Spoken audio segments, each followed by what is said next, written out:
Hello, my dear students. I hope you all are fine. Today we will start chapter 12th of microeconomics, that is about forms of market. So what is market? Forms of market को समझने से पहले हमें पता होना चाहिए market क्या है. सो मार्केट से मतलब आई थिंक आप सब अभी तक यही समझते होंगे, लाइक कोई ऐसा प्लेस जहाँ पर बाइंग एंड सेलिंग की जाती है. Obviously that place is called market. Like हमारे यहाँ की जो मार्केट है, सिर्फ इतना ही मीनिंग समझते हो अभी तक मार्केट से. इतना तो ठीक है, बट जरूरी नहीं होता कि मार्केट के लिए कोई फिजिकल प्लेस ही रिक्वायर्ड हो जहां पर बाइंग एंड सेलिंग पॉसिबल हो सके.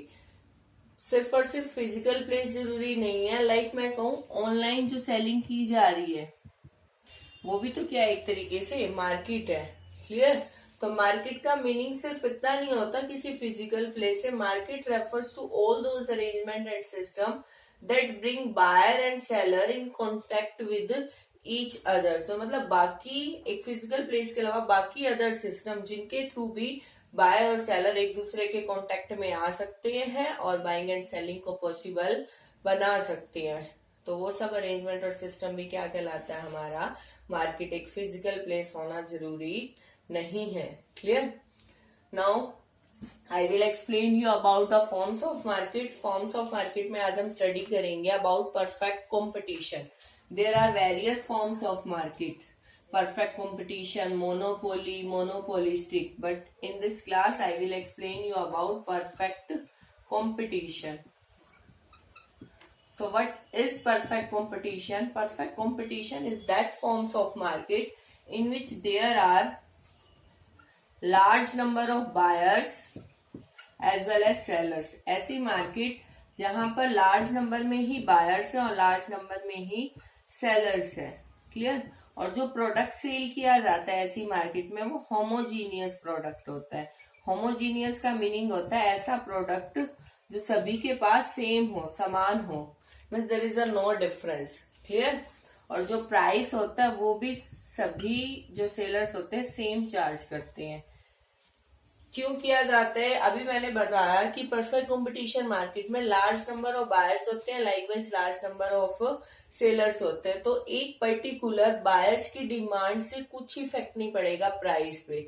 सपोज मैं सोचूं कि मैं तो इस प्रोडक्ट की डिमांड नहीं करती, तो डिमांड नहीं करने से डिमांड तो लो हो जाएगी और डिमांड लो होने से फिर प्राइसेस हमारे इफेक्ट पड़ेगा. बट ऐसा कुछ नहीं होता बिकॉज यहाँ पर लार्ज नंबर ऑफ बायर्स है. तो एक सिंगल बायर अगर सोचे ना कि मैं इस प्रोडक्ट की डिमांड नहीं करता, इस प्रोडक्ट की डिमांड ना करने से प्राइसेस पर इफेक्ट पड़ जाएगा, तो ऐसा पॉसिबल नहीं है क्योंकि यहाँ पर लार्ज नंबर ऑफ बायर्स है. तो एक सिंगल इंडिविजुअल के ये डिसीजन लेने से कि मैं ये डिमांड नहीं करूंगा उसका प्राइस पर कोई इफेक्ट नहीं पड़ेगा. लाइकवाइज अगर कोई एक सप्लायर सेलर ये सपोज करे कि मैं इस प्रोडक्ट की सप्लाई नहीं करता, सप्लाई ना करने से वो सोच रहे कि जैसे ही मार्केट में लगे कि हाँ सप्लाई कम होगी है तो प्राइसेस बढ़ जाएंगे तब मैं सप्लाई करूं, तो ऐसा भी कुछ इफेक्ट नहीं होने वाला. क्योंकि सपोज अभी मैंने कहा 1000 मान लो सेलर्स हैं, तो एक सेलर अगर सप्लाई नहीं भी कर रहा तो उसका कुछ इफेक्ट थोड़ी पड़ रहा है मार्केट सप्लाई पे. तो एक इंडिविजुअल बायर या एक इंडिविजुअल सेलर सोचे कि मैं अपनी वो बायर सोचे कि मैं डिमांड ना करूं और सेलर सोचे कि मैं सप्लाई ना करूं, उससे प्राइसेस पर इफेक्ट पड़ेगा. तो ऐसा कुछ होने वाला नहीं है. क्यों नहीं पॉसिबल?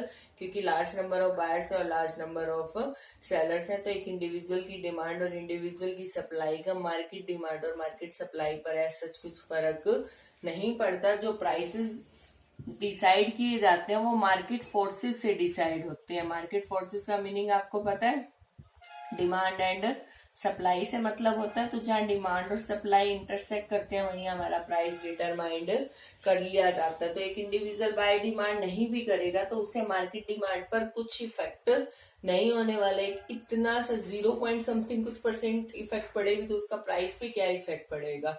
क्लियर. तो जो हमारे डिमांड और सप्लाई मार्केट फोर्सेस है यही प्राइस को डिटरमाइन करते हैं. इसलिए सभी सेलर्स को सेम प्राइस चार्ज करना पड़ता है सभी बायर से. इसलिए कहा जाता है कि जो फर्म्स होती हैं दैट इज प्राइस टेकर.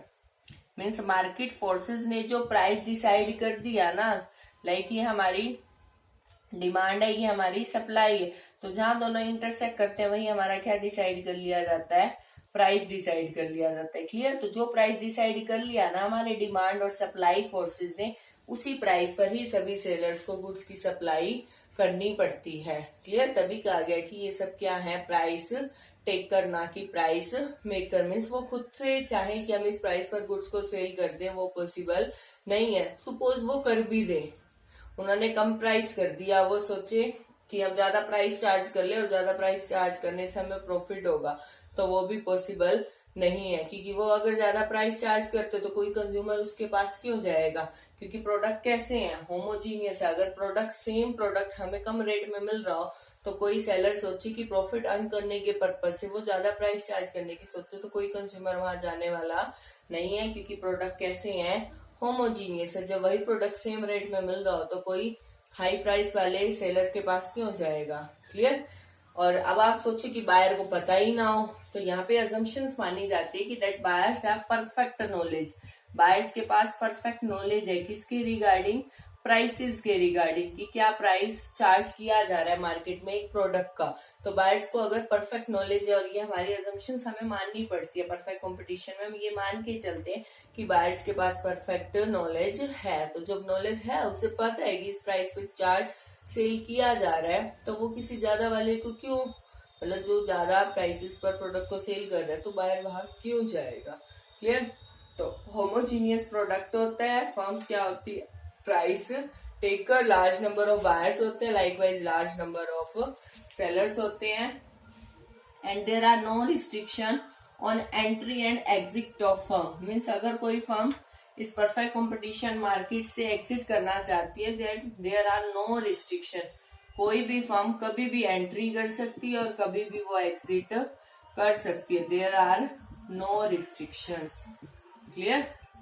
तो कभी भी फर्म्स को फील हो कि मुझे एग्जिट करना है तो वो कभी भी एग्जिट कर सकते हैं, और कोई नई फर्म सोचे कि मुझे एंट्री लेनी है तो वो एंट्री ले सकती है। अब देखो यहाँ पर ना हमारी एडवर्टीजमेंट कॉस्ट भी बिल्कुल भी नहीं होती, और we can say selling cost.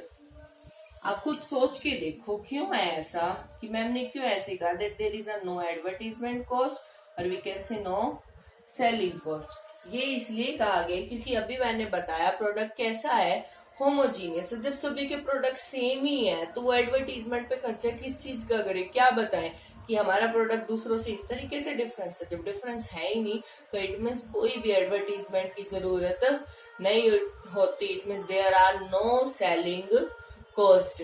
Clear? और लाइकवाइज कोई एक्स्ट्रा ट्रांसपोर्टेशन की भी जरूरत नहीं है बायर्स को। बायर्स को किसी एक्स्ट्रा ट्रांसपोर्टेशन की जरूरत क्यों नहीं है? बायर्स को एक्स्ट्रा ट्रांसपोर्टेशन की जरूरत इसलिए नहीं है क्योंकि सभी जगह सेम प्राइस चार्ज किया जा रहा है हमारे हर प्रोडक्ट का। तो बायर्स की जो नियर बाय रिटेलर्स होगा वो वहीं से प्रोडक्ट को परचेज कर लेगा, उसे जरूरत ही नहीं है कहीं दूर जाने की। दूर जाने की जरूरत तो तब पड़ती ना जब हमें लगता कि हाँ वहां जाने पर हमें कम प्राइस में प्रोडक्ट मिलेगा, तो हम यहाँ से नहीं परचेज करते। ट्रांसपोर्टेशन कॉस्ट आपकी लगती तो कस्टमर को किसी ट्रांसपोर्टेशन कॉस्ट की रिक्वायरमेंट यहाँ पे नहीं है। क्यों नहीं है? क्योंकि नियर बाय रिटेलर से वो परचेज कर लेगा। Clear?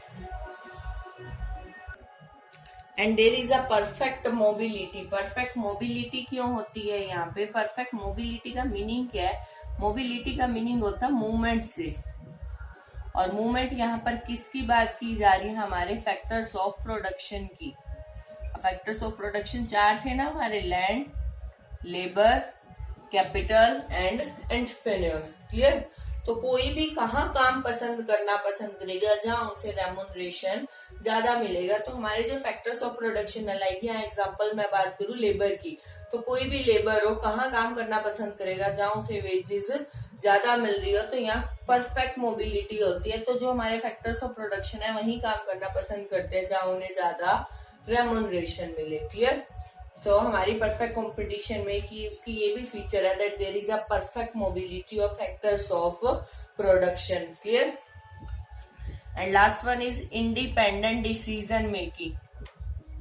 Why it is said independent decision making? Because sellers को खुद से ही डिसाइड करना है कि उसे कितनी यूनिट्स प्रोड्यूस करनी है, उस पर किसी तरीके की कोई रिस्ट्रिक्शन नहीं है।